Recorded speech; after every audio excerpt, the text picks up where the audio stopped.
Hello and welcome to Homestead Imaginations. Today I am going to harvest for the first time ever some beets. So here's what we've got. I've been looking online trying to figure out when the best time to harvest. So this is really thick. There's some other ones that are decently thick as well that I'm going to be harvesting. Let's just get a good look at the whole beet situation here. So some are definitely, I believe, ready. And then there's some other ones that are a little bit smaller. So like these ones here, I won't harvest today. That looks pretty, not very big. This one, these two here, I might harvest the one on the right. We'll see how things look as I start pulling out the other ones. But that's pretty small comparatively to some of the other ones. That one's not too bad either. So yeah, so some of these definitely seem to be ready. So like I'm going to start with this one right here, because this thing is pretty big. So I'm just going to pull that up. Oh wow, look at that.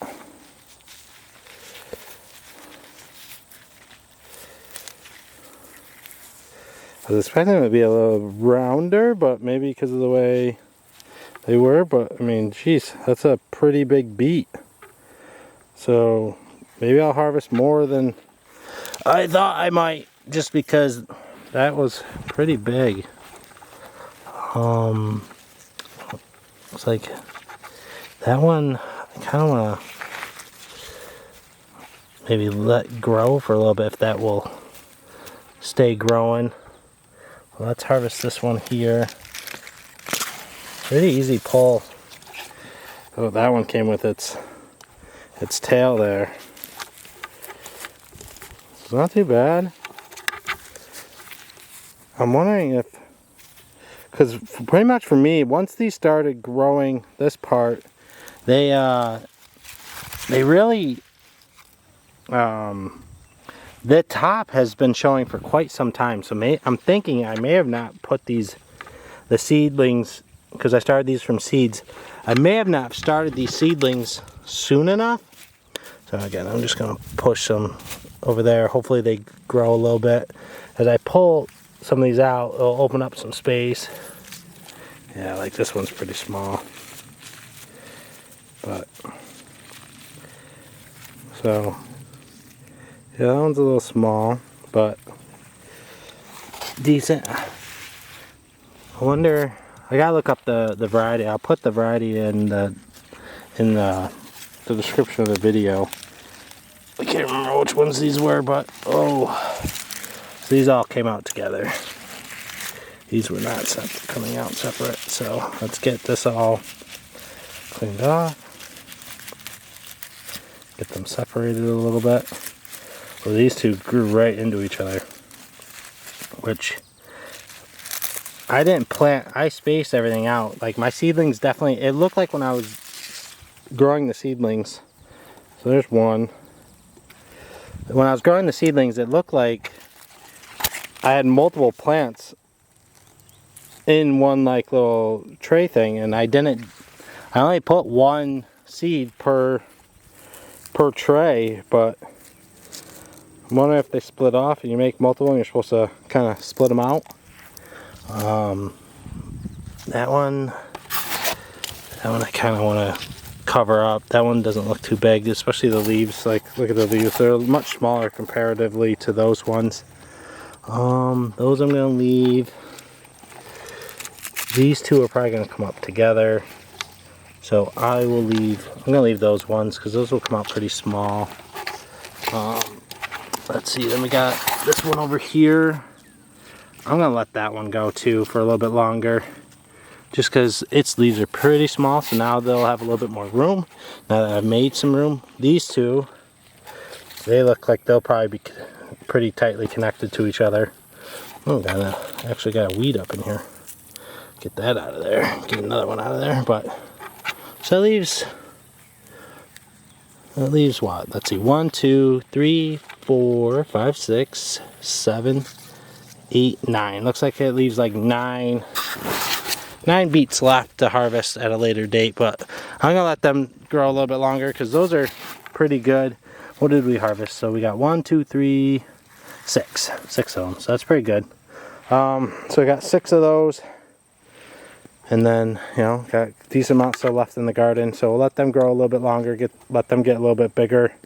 And then, so the ones that we've harvested, we are going to probably pickle some of the beets, and then I think we might roast the rest and put in like some salads.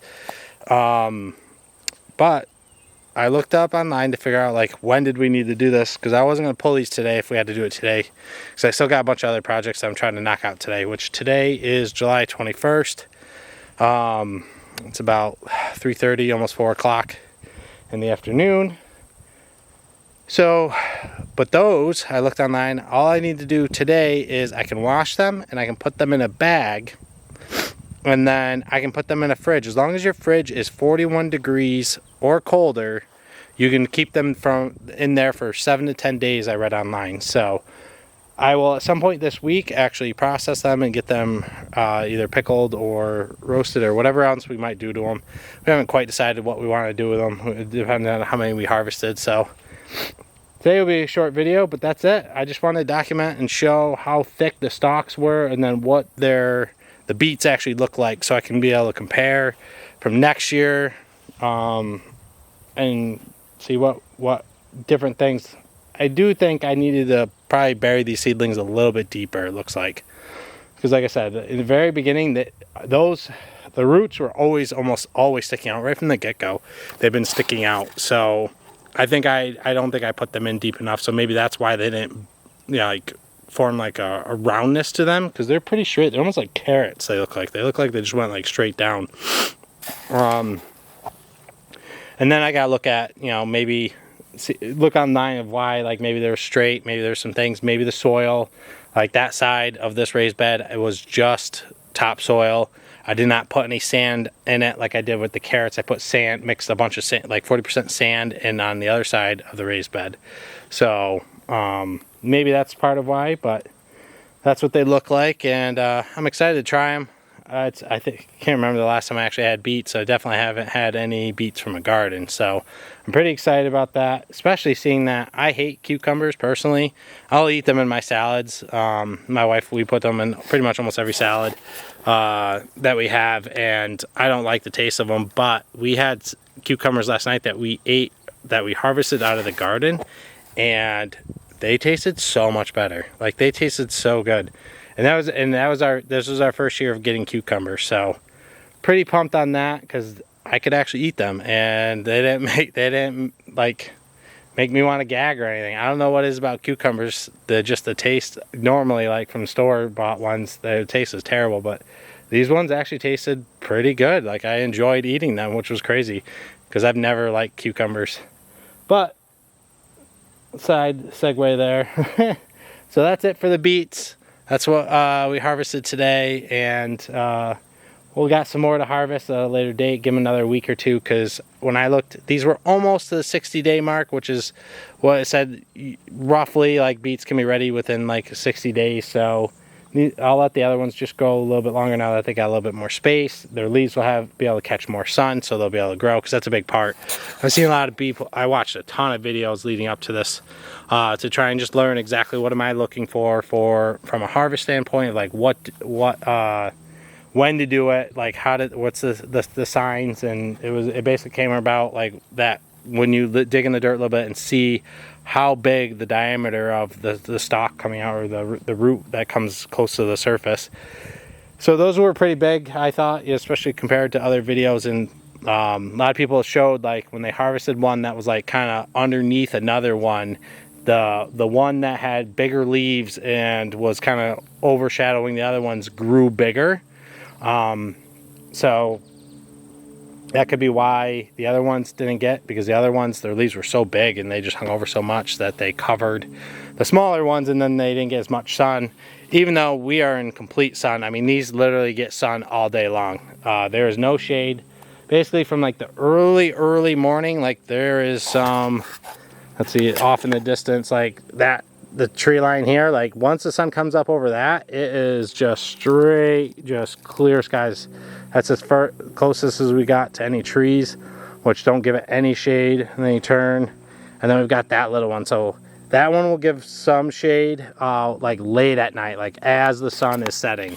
Otherwise, my garden gets sun all day long. So, but if the other ones were blocking it, it could make it why they didn't grow so big. And then the ones that are right next to each other, again, I saw in other videos where if they're like right on top of each other growing, it will stunt their size as well because they won't want to grow into each other. So that could be part of it. So, well, thank you for watching. I hope you enjoyed the video. I hope it helped on, you know, things that you can do to help, you know, what you need to, if you don't have time to preserve today, what do you need to be able to have happen, you know, colder fridge.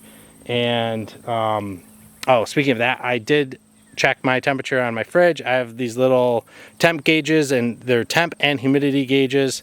I think you can buy like a pack of them of like 15 or 10 of them for 20 bucks. I think there might be a pack of 20, but I think it was like around 20 bucks, and I bought that previously for other things. But I just took one of those, threw it in the fridge just to see if my fridge was cold enough. And then showed exactly what the beets look like when you harvest them, and how thick they were, to then see what they were underneath. So alrighty, I hope you enjoyed the video. Sorry I ramble a bunch. I will see you in the next one. Keep the imagination rolling. Thanks. Bye bye.